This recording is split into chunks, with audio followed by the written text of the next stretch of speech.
Hey, what's up everybody? It's James Malinchak here, founder of www.bigmoneyspeaker.com, and I'm here with one of my old dear friends who's been a teacher and a mentor forever for me, Mr. Jack Canfield. Jack, thanks for being here. My pleasure. Appreciate it. We're here at my house in Las Vegas, and we're going to shoot a little bit of pool, and I'm going to interview Jack, and you may know Jack from his mega best-selling book series, Chicken Soup for the Soul. And how many copies sold now? 125 million in 47 languages. Wow. This is what I do with all my coaching members. I never let them leave without bringing them out here because I know I can take them on the court. So Jack, let's talk about coaching. Okay. You've had coaches your whole life. One of the things I always teach is, for all my speakers, is you can't make it without a coach. I mean, I've never done anything on my own. Right. So how about when it comes to speaking? Have you ever had a coach speaking? Or not like skilled, but have you obviously invested and learned from someone or book published? Oh, I have. You know, I've almost always had a coach. Last year I had 2 coaches. Well, you were telling me last night when I picked you up that you were with one of your spiritual teachers. Well, I was with a spiritual teacher all yesterday morning working on just letting go of some blocks inside of myself, looking at this whole issue of a fear I have underneath that I wasn't aware of. It went back to, I hadn't remembered this. When I was 6 years old, I was out in the woods. I came in. It was supposed to be my birthday party. And I was late coming home because I was out in the woods. I was just having a good time, pretending I was an Indian and all this stuff. Right. And so I get home, and my dad's so mad at me for being late, he wouldn't give me my presents. Now, my mother tells me years later that he actually did give them to me the next day, but I never remember that part. All I remember is like I got sent to my room and no presents on me. And 6 birthdays, like 16, 18, 21, there were rites of passage. So I realized that I made a decision at some point that whenever I get close to something good, like I was like in this altered state in the woods, somebody takes it away from me.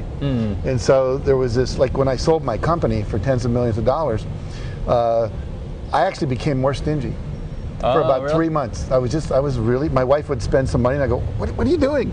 Because I was afraid I was going to lose this. Right.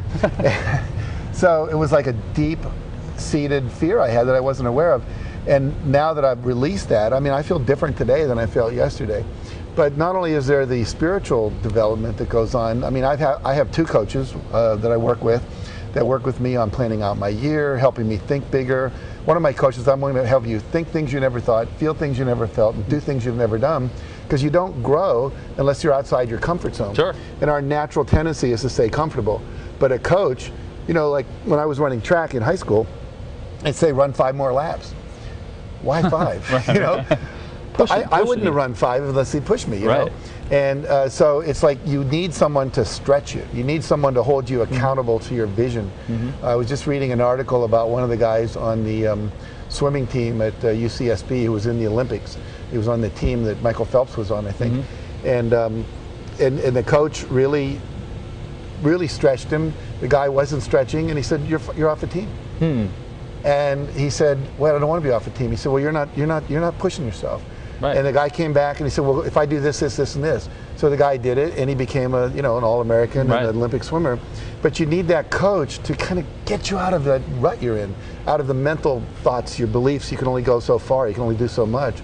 So literally, you know, every year I make more money. I do things like right now I want to go to the Clinton Global Initiative. I want to go to Davos. I want to be part of the TED conference. These are things that I kind of don't act on, and then my coach says, "So, what are you going to do this week?" You know, hold you accountable. Exactly. And so you're learning skills. You're being exposed. And the other thing about coaching is a good coach has a lot of great clients.